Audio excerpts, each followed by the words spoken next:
think we'll go ahead and get started again. So our next presentation is from Wha-Chul Sun, who's professor at Hangdong Global University in Pohang, Korea. He's written a number of books, including The Future of Homo Faber, and is interested in the intersection of philosophy of technology, technology and media, engineering ethics, philosophy of AI, and posthumanism. It's nice to get the chance to present in this conference. I have learned a lot from all these presentations.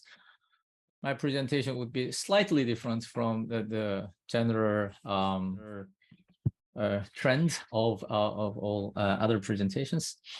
So today I will be talking not about whether AI can be virtuous, but what are the challenges of AI in terms of virtue in 3 stages. So today we talked a lot about what virtue is, how we can understand virtue. But my approach is very practical and in a sense very commonsensical in terms of virtue. So the way I try to connect virtue and AI was the process of constructing AI and in the use of AI and the result of using AI. And that was the 3 stages where I could connect AI and virtues. So there are more pressing issues relevant to making an AI system more virtuous. And therefore, the discourse on AI as a moral agent will have to wait until these issues are resolved. That's so I think some of the discussion that we have might be postponed in a sense. So I know that it could be slightly radical, but I think to promote some further discussion, I think it's one way of doing that. So my approach is based on the idea of connecting 2 black box idea. And one of the black boxes that very well, that the AI system has some character of black box, meaning that we don't know what is going on between the input and output of the input. We put the data in the system and we have outcome, and we don't know exactly why, what kind of process happened within this AI system. And it's very well known. So this deep learning process, big data mining, and all these technologies have this black box character. And this sometimes it is considered to be some of the problem. But there is another discourse on black box, and it is specifically in the field of philosophy of technology. And if there was kind of a process, or in the history of philosophy of technology, there used to be philosophers who were very skeptical about modern technology, such as Martin Heidegger or Jacques Ellul.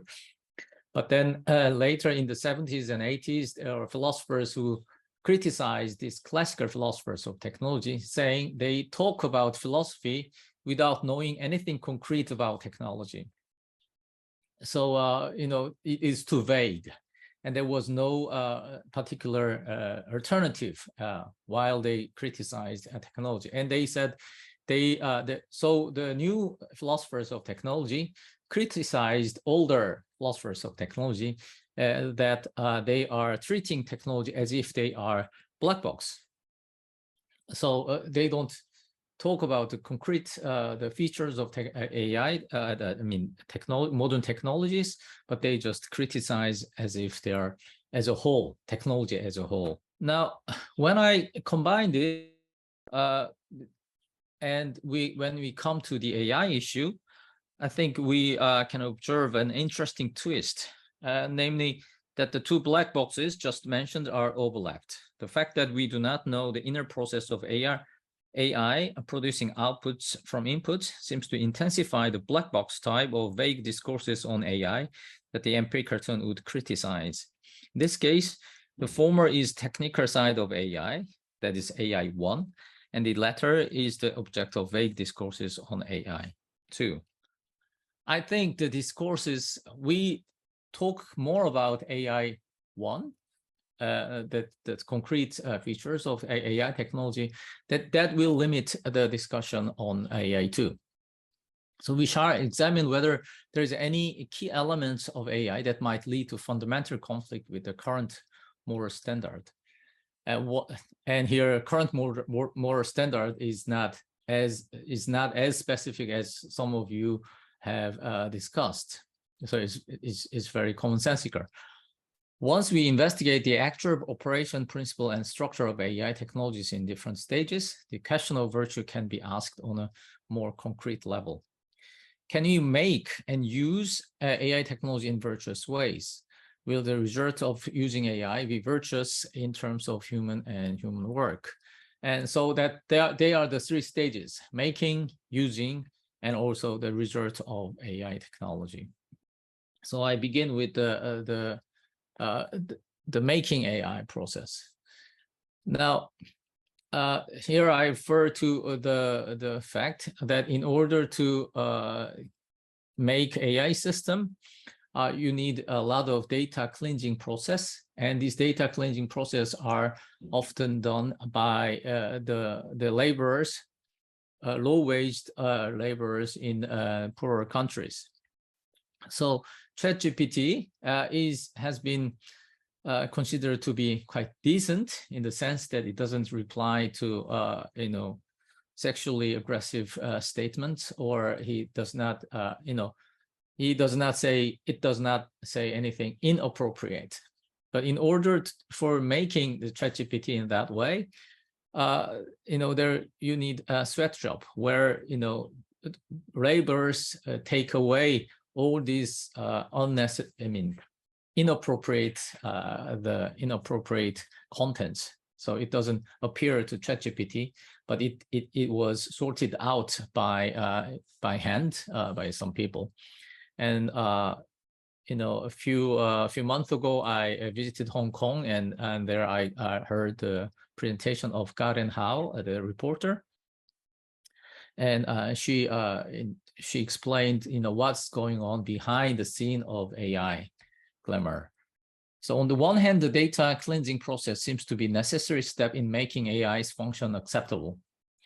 It was almost a necessary step because they scroll data from the web, and there are all kinds of the garbage contents, and they need to be sorted out. On the other hand, it is not desirable to take advantage of people who do not have other choice. Now, they are underwaged, and often the work is very stressful and inhumane. Next step is the virtuous use of AI. And so there are 2 points that I wanted to make. One is that using AI is not necessarily environmentally friendly. So I could, in the paper, I compared kind of story of a flying car. If we develop a flying car which consumes a lot of energy, we would criticize it. But we don't talk about AI in that manner often because it is rather well hidden. But we know that in the case, from the case of crypto coin, that the consumption of energy by using AI could lead to a bigger problem. So the current form of AI is environmentally hazardous. It is said that the amount of greenhouse gas that is produced by running ChatGPT is 4 or 5 times more than produced running a Google search.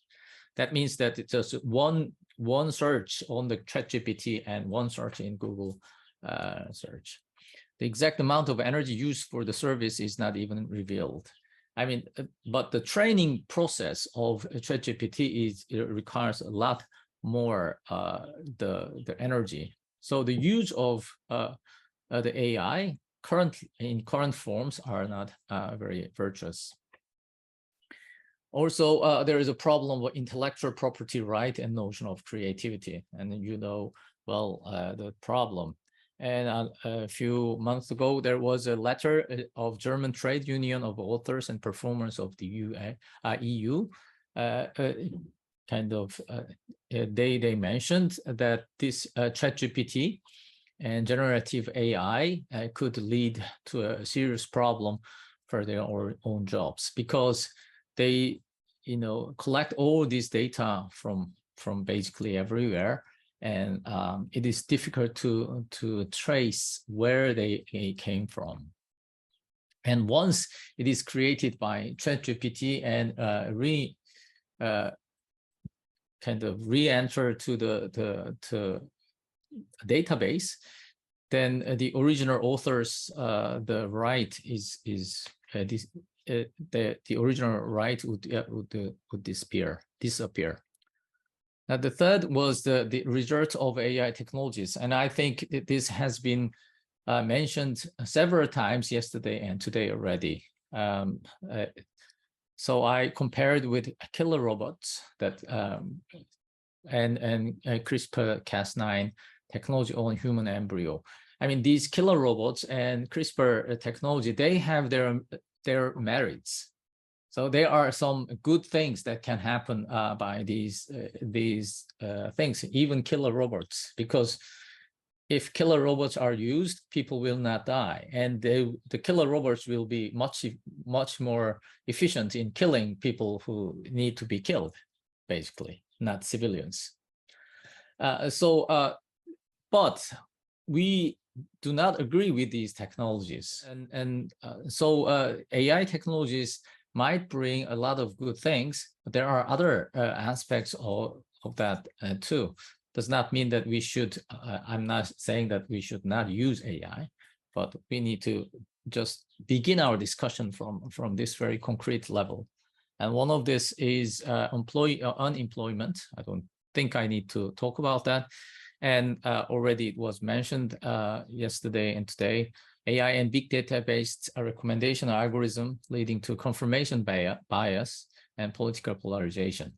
There was a paper that I wrote and I coined the word hyperlead, that this big data recommendation system lead people to a certain the confirmation bias. Also, I have there are some discussion about ChatGPT immigrant and ChatGPT natives. I don't think I used this word, but it is parody of digital immigrants and digital native. The ChatGPT might lead to kind of existential polarization by making people, depriving people of the thinking ability for themselves. So if you speak other language well enough, then you can make use of translation the softwares very well and effectively. But if you don't know the language, then you have to be completely dependent on these softwares. And by depending on softwares, you will not be able to improve your language skills. So the impairment will be permanent. So my conclusion, it is probable that we will need to find ways to make AI virtuous at some point in time. That future, however, would result from today's decisions of how to develop, manage, and control the technology. Unless we try to guide the development process and the use of AI into a virtuous direction in order to prevent some of the expected outcomes, definition or understanding of virtue itself could be altered. Considering that possibility, of course, negates the very reason for this course on technology and ethics. Yeah, thank you. Yeah, thank you very much. Levi?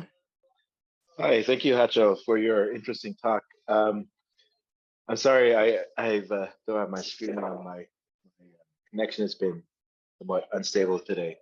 I thought a lot of your conversation was very good, and I'm curious though, in your discussion of the black box, you're pointing out, of course, a very strong critique that, as you mentioned in the paper, the so-called empirical turn in philosophy of AI.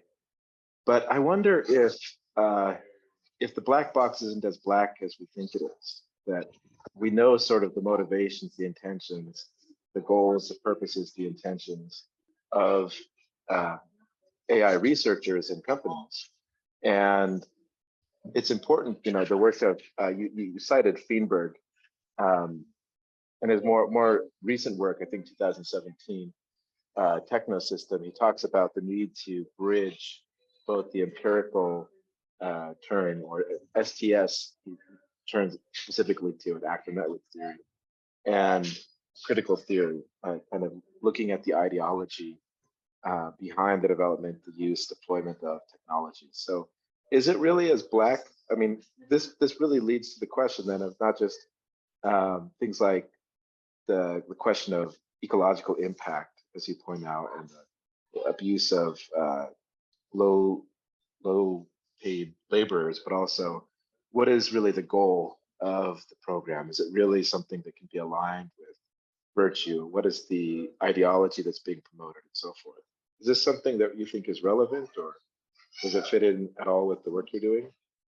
The criticism I have is that the current, on the one hand, there are a lot of discussion going on in terms of these the actual problems. There are some discussions that are going on, but I think the academia need to talk more about these concrete issues and try to find ways to resolve the problems, and focus more on the concrete issues rather than talk about the far away future things. I mean, I'm not saying that they are useless, but I realize that in philosophy and in theology, many discussions are turning around AI, with hypothesis. If AI comes to, if there is a artificial generated intelligence, when that time comes, then what will happen, this or that.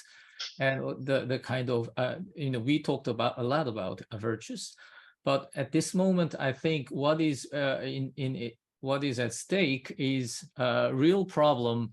Whatever definition we have about virtue, the actual problem is not a problem of virtue. I think some people are exploited, the environment is harmed, and economic injustice are spread. If that is the case, I think we need to talk more about the empirical the aspects of this technology. Right, but I think you also cite Winner in your paper, and of course Winner's big controversial claim is that artifacts have politics, and he uses the case of Robert Moses, right? Yeah. So I think it's worth noting, right? If we are sort of abandoning ecological impact in favor of this pursuing the brand new shiny AI, there's a sort of ideology at stake there. Oh yeah. And this claim, like a lot of people are like, well, AI will solve the climate crisis. Yeah, I think assumes a lot. Yes, I do think that they are. Eventually becomes a very concrete political issues, and analysis on that aspect would be. Yeah, I would totally agree with those the kind of approach there. Okay, thank you, Susan. Yeah, thank you for this paper. I thought it was really interesting, and I do think it's kind of different from the other papers we have in this workshop, where you're thinking about virtue in terms of the process of making AI and the use of it and the results of it. And I guess I wanted to talk a little bit about the virtuous use of AI, where you start talking about the carbon footprint and the sort of sustainability concerns around AI, because I thought it was great that you included that, although it almost starts off stronger of a claim and then kind of becomes weaker, I think, by the end of the paragraph, because you're talking about, well, it can be environmentally hazardous, and then it seems like some of the claims get scaled back after you're like, but I guess after the initial training, then the continued use doesn't seem to use as much energy. But I think there might be actually a stronger claim, which maybe it's amenable to your project, thinking about some of these concerns. because there was this good paper I read, and I'll send it to you in the chat, where they talk about the, breaking down the different kinds of sustainability concerns or carbon footprint concerns with computing, and talking about training and running inference as part of these operational or recurring costs, but then separating out this whole other kind of set of costs that don't get talked about as often, which is hardware and infrastructure and end of life processing. So what happens with all of our smart home devices after they're no longer useful to us, or there's a new model? And finding actually that most of the sort of sustainability concerns are actually associated with those costs. So when we have these companies saying, well, hey, look, we've actually improved our carbon footprint by reducing how much energy it takes to train, or once we have it trained, we don't need to keep doing this, so don't worry about it. I think you maybe beef up those claims. And then it also is interesting because I think where you have that position now in the papers and in the use of AI, but if you were to talk about some of those hardware and infrastructure concerns, that might actually then also tie those sustainability concerns into the process of making AI, right? So making sure that we have the right kinds of computer chips, whether those are like CPUs or GPUs, like that kind of hardware and infrastructure that we're thinking about, I think falls into that first category. So maybe it allows you to have this more kind of expansive critique of some of the sustainability concerns that has I think maybe the bite that I felt like you were going for in the paper. Yeah, great. Thank you very much. I appreciate that. And I try to defend myself a little bit. I was trying to be too cautious, but thank you. Chung-Hyung.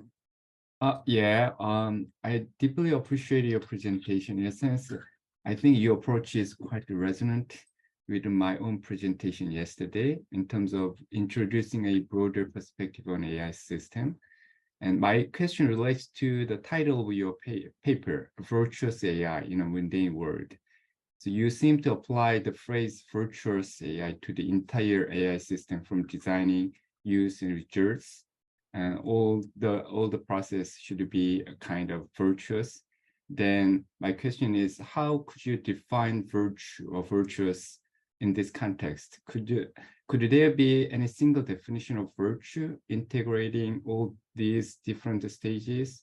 Or are you trying to just list all the ethical issues concerning the AI system? Yeah, I would opt for the second. As I mentioned in the beginning, my discussion was not focused much more on the definition of virtue. I didn't want to be really sarcastic, but at that point when I had to decide my title, probably I didn't really resist the temptation. The thing is that I think some of these ethical issues, there are times when we need to define what is good, what is virtue, and what is ethics, and all kinds of what is the standard. But there are often the case where these things are already pretty clear to many people. Yeah. So of course, as an academic, at some point I need to provide some definitions. But I think we need to be careful not to just dive into the discussion of definitions while distracted, and that might distract us from talking about the real problems. Thank you. Chenyang. Yes. Thank you for the presentation.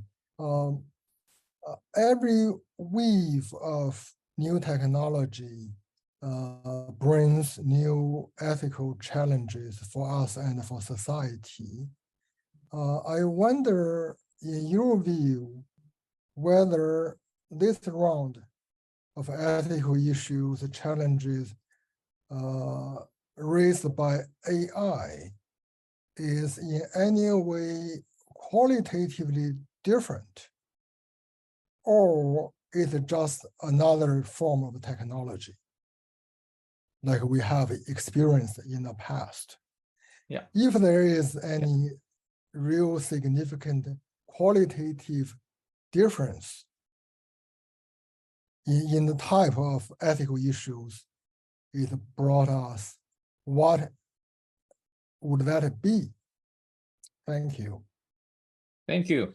Well, that's a very difficult question, and it is very important question, because whenever new groundbreaking new technology comes up, then it seems to be qualitatively different. But after some time, we realized that was just one of many technologies.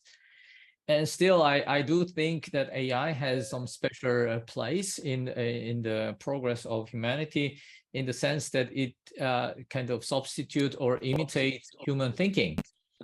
And we can have kind of, we feel like we have communication with AI, and we feel like we can share ideas with AI, and it will affect the way of thinking of humanity. In that sense, I think it has great implications. And in that sense, apart from other some side effects or some problems, ethical problems, these issues that I have mentioned, and especially some of the aspects can be they are very, very important. The another thing I want to mention is that new technologies always bring about new problems, and they will be eventually, some of them at least, will be solved. However, if you don't mention and discuss about these problems, this will not disappear. So if there were some problems in the past that was resolved, it's because of the complaint and criticism at the time. And in that sense, concerning AI technologies, I think we need to talk a lot about these possible side effects, at least in the beginning stage of this technology. Wha-Chul. Well, thank you for your presentation. It was very inspiring. I've learned a lot of good. I'll go to the point where I started. I strongly agree with the point that the high performance AI has significant resource consumption that you brought it up, such as like carbon emissions and energy consumption and semiconductors and so on, which you said that could lead us to environmental destruction and resource depletion. I totally agree with that. So I think this problem may be an ultimate problem that cannot be solved even if all the other AI virtues could come out and just situate in their places. So what I thought about was that, do you think, this is my question, do you think that AI winter will come again? Sorry? And just AI winter, the winter of AI would come again and just gone, like just perish towards back to the history? Or would there should be a proactive action to extinguish this kind of problems? Do you have another alternatives? Because I just want to listen to if you have another alternatives or not. So it is far-fetched. The question, I cannot predict the future. But when I say when I raise the issue of environmental problem, is that we don't recognize the environmental relevance of AI often. So we focus too much on the function and the efficiency of this technology, and we ignore that there is a completely new set of energy consumption happen. I don't think this will go to the destruction of the entire planet. We are in trouble anyway, so it will just add up to this current problem. But my suggestion is, we need to add to our concern. I mean, there are a lot of environmental concern. The greenhouse gas problem, but we don't involve this greenhouse gas problem with AI. Often they say by using AI, we can solve the greenhouse gas problem, but actually the AI is consuming a lot of energy. So when we say we need to kind of, use less energy, and we need to be more, you need to be more careful about using energy. And that when we do the effort should include how we use AI and how we, and this should be there should be some pressure on the big tech companies, and how do they operate, and I think at this moment there are too much fuzz and too much hype about the generative AI system, and all these big companies are trying to to make their own generative AI, which has huge environmental the implications. So you're saying that we have to reduce developments and the utilizations of the scale of AI itself, right? Yeah, I think the public, in terms of the public, I think we should be very careful using AI and generative AI. I mean, if you use a lot of plastic bottles, people say that's not good, right? If you turn on the air conditioner for too long, people say you shouldn't. But using ChatGPT all day long for fun, they don't relate this to the environmental issue, but that they are related to the environmental issue. And that's, I think that kind of connection need to be made. I'm not sure whether that will solve the problem, but at least we need to see the different aspects of this technology. DK, if you want to amend or say anything about the question you threw in chat, and I want to make sure that Wha-Chul has a chance to respond as well. No, Wha-Chul's reply is quite enough, and I can talk to him later in private conversations. And thank you for. Okay, good. Yeah, I think I will take moderator privilege and make two quick comments, one to each of these last two presentations that we've had. Chenyang Li, I think what I'm hearing is that in Aristotelian terms, we might say that AI can embody perhaps a friendship of utility and a friendship of pleasure for various ways. We might have a specific purpose for AI to do, or we might look to AI for companionship or entertainment. But that third category of friendship, in terms of complete or genuine friendship, we're not going to necessarily see AI be capable of. Is that correct? Yes, you can make an analogy. Yes. And then to Wha-Chul,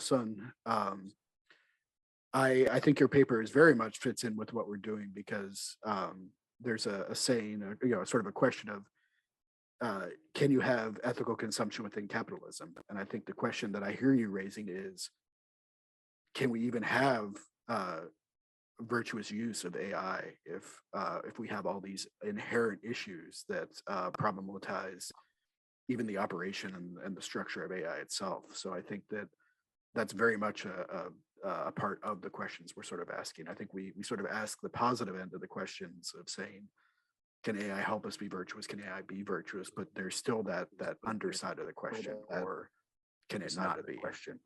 So I appreciate having that. So I appreciate having that conversation.